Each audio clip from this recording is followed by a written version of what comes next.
Covid సోకిన వారు తేలికగా తక్కువ ఖర్చుతో కోలుకోవడానికి Royal College committee member Glasgow doctor Kadiyala Hemakrishna Sai పలు వైద్య సూచనలు చేశారు. కోవిడ్ సోకిన వారందరికీ స్టెరాయిడ్స్ మరియు యాంటీబయాటిక్స్ అవసరం లేదని ఆయన స్పష్టం చేశారు. పేషెంట్ కండిషన్ని బట్టి స్టెరాయిడ్స్ వాడితే సరిపోతుంది అన్నారు. భారతీనగర్లోని తన నివాస కార్యాలయం వద్ద ఏర్పాటు చేసిన విలేకరుల సమావేశంలో ఆయన మాట్లాడారు. కోవిడ్ సోకిన వారు తీసుకోవాల్సిన వైద్యం గురించి ఆయన వివరించారు. స్టెరాయిడ్స్ ఎక్కువ మోతాదులో తీసుకోవాల్సిన అవసరం అందరికీ ఉండదన్నారు. ముందు నుంచే వీటిని వాడడం వలన మన బాడీలో రోగనిరోధక శక్తి తగ్గిపోతుంది అన్నారు. పరిమితి మించి ఎక్కువగా కానీ దీర్ఘకాలంగా కానీ స్టెరాయిడ్స్ వాడితే రోగనిరోధక శక్తి తగ్గిపోతుంది అని ఆయన సూచించారు. రోగనిరోధక శక్తి విపరీతంగా పెరిగే విధంగా స్టెరాయిడ్స్ ఇవ్వడం వలన భవిష్యత్తులో తప్పకుండా ఇబ్బందులు వస్తాయని ఆయన హెచ్చరించారు. కోవిడ్ సోకిన వెంటనే సిటీ స్కాన్ తీయడం వలన ఉపయోగం లేదు అన్నారు. ఒక సిటీ స్కాన్ 500 ఎక్స్రేలతో సమానమని ఆయన చెప్పారు. కోవిడ్తో హాస్పిటల్లో జాయిన్ అయిన ప్రతి ఒక్కరికి రెమిడిసివిర్ ఇవ్వవలసిన అవసరం లేదు అన్నారు. పేషెంట్కి రెమిడిసివిర్ ఇవ్వడం వలన ఫలితం ఉండదు అని ఆయన తేల్చి చెప్పారు. నా పేరు డాక్టర్ హేమకృష్ణ అండి. నేను ఎస్సిటి ఐఎంఎస్టి ట్రివాండ్రం సెంట్రల్ ఇన్స్టిట్యూట్లో కార్డియాక్ సర్జరీ రెసిడెంట్ని. ఇప్పుడు ముఖ్యంగా ఇవాళ మాట్లాడాల్సిన అవసరం ఏంటంటే, ఈ కోవిడ్ ట్రీట్మెంట్ అనేది చాలా చాలా కాస్ట్లీగా ఉంది మన దేశంలో. ముఖ్యంగా ఏ రకంగా కాస్ట్ ఎఫెక్టివ్ కోవిడ్ ట్రీట్మెంట్ చేయొచ్చు అంటే, పేషెంట్కి ఫైనాన్షియల్ బర్డెన్ ఎంతో కొంత తగ్గించవచ్చు, దానికి తీసుకోవాల్సిన చర్యలు ఏంటి, ఏ రకంగా అయితే మనం మెడిసిన్స్ కానివ్వండి, స్టెరాయిడ్స్ కానివ్వండి, లేదా బ్లడ్ టెస్ట్ కానివ్వండి, సిటీ స్కాన్ కానివ్వండి, ఇతర హాస్పిటల్లో చేసే టెస్ట్ కానివ్వండి, ఎట్లా మనం పేషెంట్కి అనుకూలంగా దాన్ని మార్చుకొని ఎట్లాగా మనం పేషెంట్కి బిల్ అనేది కొంచెం తగ్గించవచ్చు అనే దాని మీద నేను ఈ యూకే గైడ్లైన్స్, యూఎస్ గైడ్లైన్స్, యూఎస్లో NIH National Institutes of Health guidelines, యూకేలో నైస్ గైడ్లైన్స్, మళ్ళీ నేను రాయల్ కాలేజ్ ఆఫ్ గ్లాస్గోలో కమిటీ మెంబర్నండి. సో మా ఇంటర్నల్ కమిటీ డిస్కషన్స్లో కూడా జరిగిన సజెషన్స్ అవి అన్నీ పొందుపరిచి ఒక చిన్న కంటెంట్ రెడీ చేసాం. ఎట్లా మన దేశానికి ముఖ్యంగా కాస్ట్ ఎఫెక్టివ్ ట్రీట్మెంట్ ఎట్లా అందించవచ్చు కోవిడ్ పేషెంట్స్కి అనే దాని మీద మాట్లాడబోతున్నాం. సో ఫస్ట్ స్టెరాయిడ్స్ గురించి మాట్లాడదామండి. కోవిడ్ పాజిటివ్ వచ్చిన ప్రతి పేషెంట్కి మనం స్టెరాయిడ్ ఇవ్వాల్సిన అవసరం లేదు. హాస్పిటల్లో అడ్మిట్ అయిన ప్రతి పేషెంట్కి స్టెరాయిడ్ ఇవ్వాల్సిన అవసరం లేదు. స్టెరాయిడ్ ముఖ్యంగా ఎవరికి ఇవ్వాలి అంటే, ఫస్ట్ పాయింట్, ఆక్సిజన్ రిక్వైర్మెంట్ ఉన్న పేషెంట్కి మాత్రమే స్టెరాయిడ్ ఇవ్వాలి. అంటే పేషెంట్కి ఎవరికైతే శాచురేషన్ తగ్గుతుందో వాళ్ళకి మనం ఏదో ఒక రూపంలో ఆక్సిజన్ అందించాల్సిన అవసరం వచ్చినప్పుడు మాత్రమే వాళ్ళకి మనం స్టెరాయిడ్ ఇవ్వాలి. Point number 1.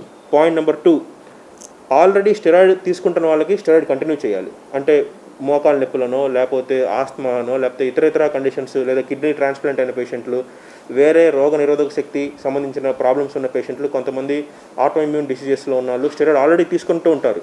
సో వాళ్ళకి స్టెరాయిడ్ కంటిన్యూ చేయాలి.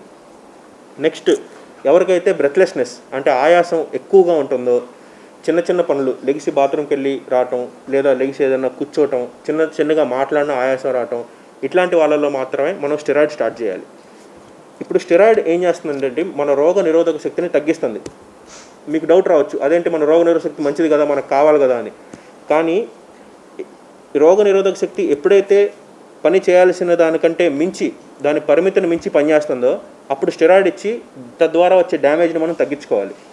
సో ఎర్లీగా స్టెరాయిడ్ స్టార్ట్ చేస్తే నష్టం వస్తుంది. ఎప్పుడు స్టార్ట్ చేయాలి అంటే, ఎప్పుడైతే పేషెంట్కి ఆక్సిజన్ రిక్వైర్మెంట్ ఉంటుందో, ఎప్పుడైతే పేషెంట్కి ఆయాసం బాగా పెరుగుతుందో, లేదంటే సైటోకైన్ స్టామ్ అని ఒక 7-8 రోజులు దాటిన తర్వాత సైటోకైన్ స్టామ్ అనేది ఒక కాన్సెప్ట్ ఉందండి. ఏంటంటే, ఇది ప్రతి మనిషిలో రాదు, అందరిలోనూ స్టెరాయిడ్ అవసరం లేదు, అందరిలోకి సైటోకైన్ స్టామ్ రాదు. ఎవరికి వస్తుంది? మొదటి 7 రోజులు 8 రోజులు పేషెంట్ బాగానే ఉంటారు. తర్వాత వాళ్ళకి సడన్గా ఫీవర్ పెరగటం, సడన్గా ఆయాసం రావటం, సడన్గా పేషెంట్ సిక్ అయిపోతారు. ఇంట్లో ఉన్న పేషెంటే నాకు ఆయాసంగా ఉంటుంది, నాకు జ్వరం వస్తుందని చెప్పి బాగా ఇబ్బంది పడుతుంటారు. అట్లాంటి వాళ్ళకి వెంటనే హాస్పిటల్లో అడ్మిట్ చేసి మన biochemical markers IL-6, C reactive protein అని కొన్ని టెస్టులు ఉన్నాయి, అవి చేస్తే వాళ్ళు సైటోకైన్ స్టామ్లో ఉన్నారా లేదా, వాళ్ళకి ఆక్సిజన్ రిక్వైర్మెంట్ ఉందా లేదా అనేది మనకు తెలిసిపోతుంది. అప్పుడు మనం స్టెరాయిడ్ స్టార్ట్ చేసుకోవాలి. సో ఇప్పుడు మనం స్టెరాయిడ్ ఎప్పుడు స్టార్ట్ చేయాలి, ఎవరికి స్టార్ట్ చేయాలి అన్న విషయం డిస్కస్ చేసాం. స్టెరాయిడ్ ఎప్పుడు స్టాప్ చేయాలి అనేది కూడా చాలా ఇంపార్టెంట్ పాయింట్. చాలామంది పేషెంట్ ఆక్సిజన్ రిక్వైర్మెంట్ ఉన్నంత కాలం, అంటే పేషెంట్ ఒకవేళ హాస్పిటల్లో ఉండి 1 రోజులో 20 రోజులో ఉంటే, ఆ 20 రోజులు 1 నెల రోజులు కూడా మనం స్టెరాయిడ్ ఇవ్వాలి అన్న ఒక అపోహలో స్టెరాయిడ్ కంటిన్యూ చేస్తున్నారు. కానీ అవసరం లేదు. ఎప్పుడైతే ఈ సైటోకైన్ స్టార్మ్ అంటే ఎప్పుడైతే ఈ హైపర్ ఇమ్యూన్ రెస్పాన్స్ మన రోగ నిరోధక శక్తి పరిమితిని మించి పనిచేస్తున్న కాలం వరకే మనం స్టెరాయిడ్ ఇవ్వాలి. ఎప్పుడైతే ఆ స్టేజ్ పేషెంట్ దాటిపోతారో అంటే సైటోకైన్ స్టార్మ్లోంచి బయటకు వస్తారో దాన్ని మనం హైపర్ ఇమ్యూన్ ఫేస్ అంటాం. హైపర్ ఇమ్యూన్ ఫేస్ అంటే మన రోగ నిరోధక శక్తి అవసరాన్ని మించి పనిచేయటం. ఆ స్టేజ్ దాటిన వెంటనే మనం ఆ స్టేజ్ ఎట్లా ఐడెంటిఫై చేయాలి? ఎట్లయితే మనం ఇప్పుడు IL-6 C-reactive ప్రోటీన్ టెస్ట్ చేస్తున్నామో ఆ టెస్టులు చేస్తుండగా మనకి టెస్ట్ వాల్యూ తగ్గుతున్న కొద్దీ మనకి పేషెంట్లో ఆ ఫేస్ తగ్గుతున్నట్టు, అది తగ్గే కొద్దీ మనం కూడా స్టెరాయిడ్ డోస్ తగ్గించుకుంటూ రావాలి. ఇలాంటి పేషెంట్స్లో స్టెరాయిడ్ మనం కరెక్ట్ టైంలో తగ్గించకపోతే అనవసరంగా ఆ ఇన్ఫ్లమేటరీ ఫేస్ దాటిన తర్వాత కూడా స్టెరాయిడ్ ఇస్తుంటే అప్పుడు పేషెంట్కి ఆపర్చునిస్టిక్ ఇన్ఫెక్షన్స్ అంటే హాస్పిటల్లో ఉండే నోసోకోనియల్ ఇన్ఫెక్షన్ అంటాం. అంటే హాస్పిటల్లో ఆ మాస్క్ ద్వారా రానివ్వండి, లేదా హాస్పిటల్లో ఎయిర్ కండిషన్ ద్వారా రానివ్వండి, లేదా ఒక పేషెంట్ నుంచి ఇంకో పేషెంట్కి నర్సులు కానీ డాక్టర్స్ కానీ ఒకరి నుంచి ఇంకొక ట్రీట్మెంట్ చేస్తున్నప్పుడు వాళ్ళ చేతుల్లో కానివ్వండి, గ్లౌస్లో కానివ్వండి, ఇన్స్ట్రుమెంట్స్ మీద కానివ్వండి ఉండేటువంటి బ్యాక్టీరియా కానీ ఇతర క్రిములు కానీ మనకి ఇన్ఫెక్షన్గా మారే అవకాశం ఉంటుంది. సో ఆ జాగ్రత్తలు తీసుకోవాలి. ఈ జాగ్రత్తలు తీసుకుంటే అనవసరమైన మెడిసిన్స్ ఖర్చు చాలా వరకు తగ్గుతుంది. Next antibiotics.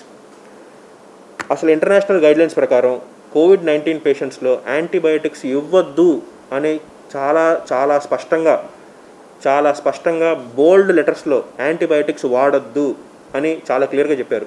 ఎందుకు అంటే ఈ COVID-19 patients that oxygen requirement ఉండే పేషెంట్స్ దీర్ఘకాలం పాటు హాస్పిటల్లో ఉండాల్సిన అవసరం ఉంటుంది. వీళ్ళు అడ్మిట్ అయిన వెంటనే మనం యాంటీబయాటిక్స్ స్టార్ట్ చేసాం అనుకోండి, ఇన్ఫెక్షన్ లేకుండా. యాంటీబయాటిక్స్ అనేవి మనకి వెపన్స్ లాంటివి. మనం ముందే స్టార్ట్ చేసి ఫస్ట్ నుంచి హై యాంటీబయాటిక్ మ్యాగ్నెక్స్ అని, పిప్టాజ్ అని, ఇవన్నీ చాలా హై యాంటీబయాటిక్స్. ఇవి చాలా సివియర్ ఇన్ఫెక్షన్ ఉన్నప్పుడే మనం వాడతాం. కానీ కోవిడ్లో ఏమవుతుంది, మనం ముందే స్టార్ట్ చేసేస్తున్నాం.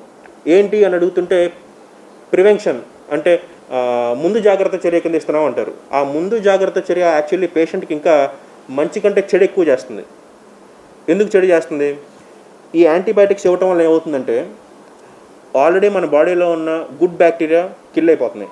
గుడ్ బ్యాక్టీరియా కిల్ అయిపోతే హ్యూమన్ ఇమ్యూనిటీ పడిపోతుంది.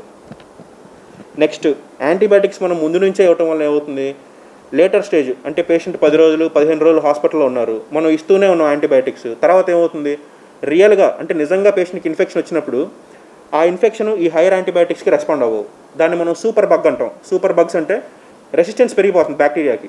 బాడీలో రెసిస్టెన్స్ పెరిగిపోయి మనం హైయర్ యాంటీబయాటిక్స్ పెంచుకుంటూ వెళ్ళిపోతున్నాం. ఇలా ఖర్చు కూడా పెరిగిపోతుంది పేషెంట్కి. సో యాంటీబయాటిక్ ఎప్పుడు ఇవ్వాలి కోవిడ్ పేషెంట్లో? ప్రోకాల్సిటోనిన్ అని ఒక టెస్ట్ ఉంది. ఆ టెస్ట్ చేసి ఆ టెస్ట్ పాజిటివ్ ఉంటేనే మనం యాంటీబయాటిక్ స్టార్ట్ చేయాలి. నిర్దిష్టమైన గైడ్లైన్స్ ఉన్నాయండి. ప్రోకాల్సిటోనిన్ పాజిటివ్ ఉంటే మాత్రమే మనం యాంటీబయాటిక్ స్టార్ట్ చేయాలి. లేకపోతే ఎటువంటి కండిషన్లో కూడా మనం యాంటీబయాటిక్ ఇవ్వాల్సిన అవసరం లేదు. జ్వరం వచ్చినప్పుడు కూడా మనం యాంటీబయాటిక్ ఇవ్వాల్సిన అవసరం లేదు. ఎందుకంటే ఆ జ్వరం మనం ఇందాక డిస్కస్ చేసిన హైపర్ ఇమ్యూన్ ఫేస్ వల్ల కూడా జ్వరం వస్తుంది.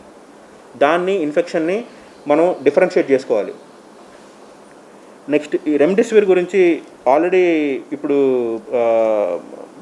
ఎమినెంట్ డాక్టర్ రణదీప్ గులేరియా గారు కానివ్వండి, ఇంకా చాలా మన నారాయణ హృదయాలయ MD దేవిశెట్టి గారు కానివ్వండి, వాళ్ళు ఆల్రెడీ చెప్పేశారు రెమ్డెసివిర్ గురించి. రెమ్డెసివిర్ ఏమీ మ్యాజిక్ డ్రగ్ ఏం కాదు, అది అందరికీ పనిచేయదు. ఇప్పుడు అసలు ఇనీషియల్ ఫేజ్ అంటే ఇన్ఫెక్ట్ అయిన ఫస్ట్ 72 అవర్స్ లేదా సిమ్టమ్స్ స్టార్ట్ అయిన ఫస్ట్ 72 అవర్స్లో మాత్రమే రెమ్డెసివిర్ పనిచేస్తుంది. సో మన దేశంలో ఫస్ట్ 72 అవర్స్లో హాస్పిటల్కి రీచ్ అయ్యే జనాభా చాలా తక్కువ ఉంటారు. ఎందుకంటే మనలో తగ్గుతుందిలే అని చాలామంది ఇంట్లోనే ఉంటాం, ఇంట్లోనే ఎవరో ఒక తెలిసిన డాక్టర్ దగ్గర హోమ్ ట్రీట్మెంట్ తీసుకోవటం, అది ఇంప్రూవ్ అవ్వకపోతే అప్పుడు హాస్పిటల్కి వెళ్ళటం చేస్తున్నారు. సో ఇట్లాంటి పాపులేషన్లో, ఇంత హ్యూజ్ పాపులేషన్లో రెమ్డెసివిర్ అనేది మనకు వర్కౌట్ అవ్వదండి. ఎందుకంటే దానికి ఎవిడెన్స్ కూడా లెవెల్ 3 ఎవిడెన్స్ అంటే లీస్ట్ రికమెండెడ్ ఎవిడెన్స్. ఇంటర్నేషనల్గా కూడా మనకి ఎవిడెన్స్ లెవెల్స్ 1, 2, 3 ఉంటాయి. ఇది లెవెల్ 3 ఎవిడెన్సే ఉంది మనకి. ఎందుకంటే అందరిలో పనిచేస్తుందని గ్యారంటీ లేదు, కానీ ఖర్చు ఎక్కువ అవుతుంది. సో అసలు మనం ఒక రకంగా రెమ్డెసివిర్ని ఎగ్జామ్ చేసుకోవచ్చు మన ట్రీట్మెంట్ ప్రోటోకాల్స్లోంచి, సో దట్ కాస్ట్ చాలా తగ్గిపోతుంది. నెక్స్ట్ టాక్లిజుమాబ్ అని చెప్పి IL-6 ఇన్హిబిటర్ ఒక డ్రగ్ ఉందండి. అది ఒక ఇంజెక్షన్ వచ్చేసి దాదాపు 50,000 ఉంటుంది. అది కూడా చాలామంది వాడుతున్నారు. కానీ ఈ డ్రగ్ యాక్చువల్గా నెసెసిటీ ఉండే పేషెంట్లు హాస్పిటల్లో 100 మంది అడ్మిట్ అయితే వాళ్ళల్లో ఒక 2 నుంచి 3% మందికే ఆ డ్రగ్ ఇవ్వాల్సిన అవసరం ఉంటుంది. అది ఇంజెక్షన్ 50,000 అండి. మనం రొటీన్గా అందరికీ ఇస్తే దానివల్ల ఉపయోగం లేదు. దాన్ని ఎలా ఇవ్వాలి అన్నదానికి కూడా నిర్దిష్టమైన గైడ్లైన్స్ ఉన్నాయి. సిఆర్పి 75 కంటే ఎక్కువ ఉండాలి. పేషెంట్కి మనం హై డోస్ స్టెరాయిడ్ ఇచ్చినా సరే రెస్పాన్స్ ఉండకూడదు. స్టెరాయిడ్కి రెస్పాండ్ అవ్వట్లేదు, సి రియాక్టివ్ ప్రోటీన్ హైగా ఉంది, మోర్ దెన్ 75 ఉంది. అండ్ మోస్ట్ ఇంపార్టెంట్ థింగ్, ఆ టైంలో పేషెంట్కి బ్యాక్టీరియల్ ఇన్ఫెక్షన్ ఉండకూడదు. అంటే మనకి ప్రోకాల్సిటోనిన్ ఇందాక మనం డిస్కస్ చేసాం కదండి, ఎప్పుడైతే యాంటీబయాటిక్ ఇవ్వాలో ప్రోకాల్సిటోనిన్ పాజిటివ్ ఉండాలని, ఈ టాక్లిజుమాబ్ ఇంజెక్షన్ ఇవ్వాలంటే ప్రోకాల్సిటోనిన్ నెగిటివ్ ఉండాలి. సో ఇవన్నీ చూసుకొని అప్పుడు ఇస్తేనే ఆ మందు పనిచేస్తుంది. మనం హడావుడిగా కంగారుపడి ముందే ప్యానిక్ అయిపోయి ఇది ఇస్తే బాగుంటుందేమో అది ఇస్తే బాగుంటుందేమో అని మనం ముందే అన్ని మెడిసిన్స్ ఇచ్చేసి పేషెంట్ కాస్ట్ పెరిగిపోయి ఉపయోగం లేని పరిస్థితి అయిపోతుంది లాస్ట్కి. నెక్స్ట్ సిటీ స్కాన్ గురించి అండి. ముఖ్యమైన విషయం సిటీ స్కాన్ గురించి ఇప్పటికే చాలామంది చెప్పారు, బట్ మళ్ళీ చెప్పాల్సిన అవసరం ఉంది. ఎందుకంటే పాజిటివ్ వచ్చిన వెంటనే పేషెంట్లు స్వచ్ఛందంగా వెళ్ళిపోయి ఇవాళ సిటీ స్కాన్ తీపించుకోవాలనే పరిస్థితి వచ్చింది వాళ్ళ మన దేశంలో. అవసరం లేదు, సిటీ స్కాన్ మీకు అవసరం లేదు. సిటీ స్కాన్ ఎప్పుడు తీయాలి? హాస్పిటల్లో మనం అడ్మిట్ అయినప్పుడు, అప్పుడు ఇమ్మీడియట్గా కూడా సిటీ స్కాన్ తీయాల్సిన అవసరం లేదు. హాస్పిటల్లో అడ్మిట్ అయిన తర్వాత పేషెంట్ కండిషన్ డిట్యూరేట్ అవుతుంది, అంటే పేషెంట్ కండిషన్ ఇంప్రూవ్ అవ్వట్లేదు అన్నప్పుడు లంగ్ డ్యామేజ్ ఎంత ఉంది చూసుకోవడానికి సిటీ స్కాన్ తీస్తే సరిపోతుంది. రిపీటెడ్గా సిటీ స్కాన్ తీయించుకోకండి. ఒక సిటీ తీస్తే 1 CT is equal to 500 X rays. 500 ఎక్స్రేలు తీస్తే మీకు ఎంత రేడియేషన్ ఎక్స్పోజర్ ఉంటుందో అది ఒక్క సిటీ స్కాన్లో ఉంటుంది.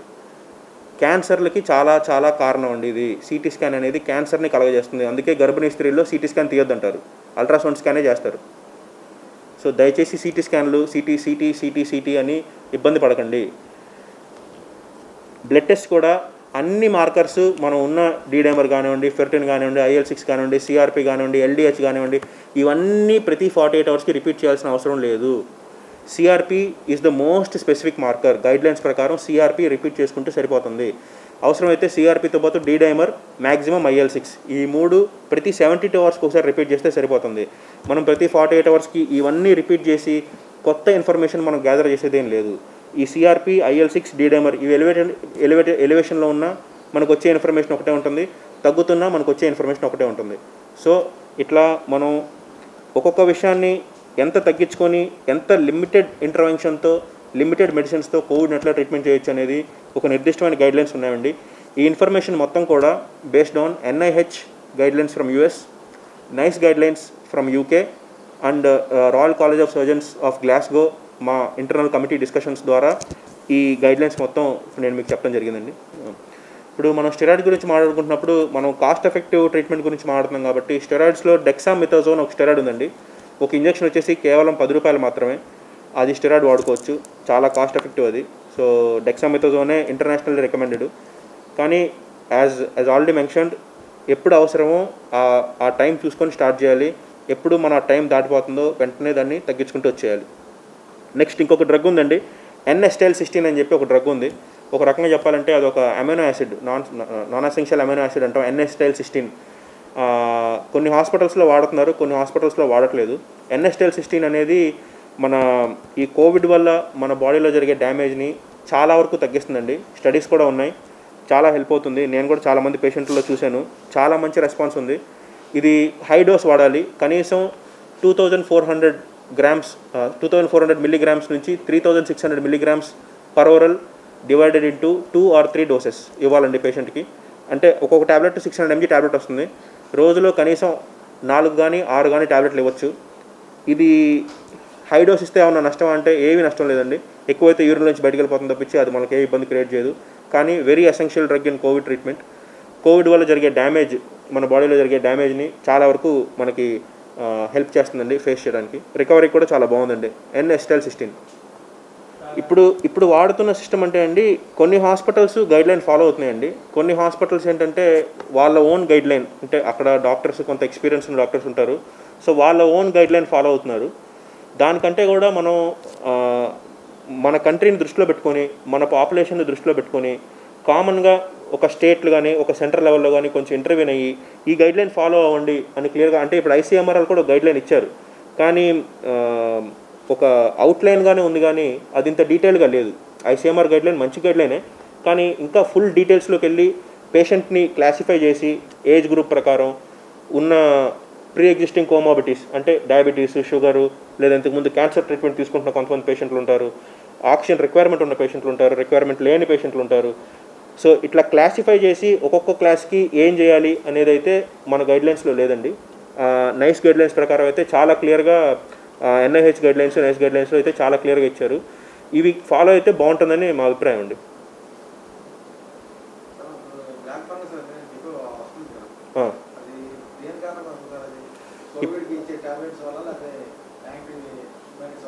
ఓకే, ఇప్పుడు బ్లాక్ ఫంగస్ అనేది మన రోడ్డు మీద మట్టి ఉంటుంది కదండి, ఆ మట్టి తీసుకెళ్ళి మీరు ఒక మైక్రోబయాలజిస్ట్కి ఇస్తే దాంట్లోంచి కూడా ఆయన బ్లాక్ ఫంగస్ బయటికి తీసి మీకు ఇస్తారు.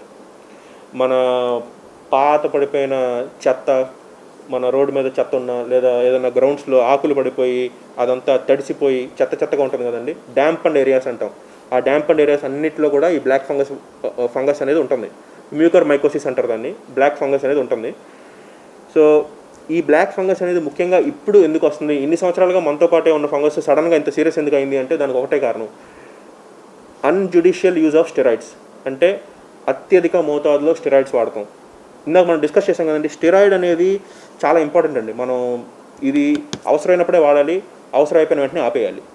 ఆపకపోతే వచ్చే పర్యవసాలు ఇట్లాగే ఉంటాయి. ఇప్పుడు మనం స్టెరాయిడ్స్ ఎక్కువ కాలం వాడేస్తే మన రోగనిరోధక శక్తి పూర్తిగా చచ్చిపోతుంది. అప్పుడు చిన్న వానపాము కూడా పెద్ద అనకుండా మనల్ని కాటేసే పరిస్థితికి వస్తుంది. సో ఈ బ్లాక్ ఫంగస్ అనేది కూడా ఇమ్యూనిటీ ప్రాబ్లమే. మన ఇమ్యూనిటీ తగ్గిపోతేనే ఈ బ్లాక్ ఫంగస్ మనకి ఇట్లా ప్రాబ్లం వస్తుంది.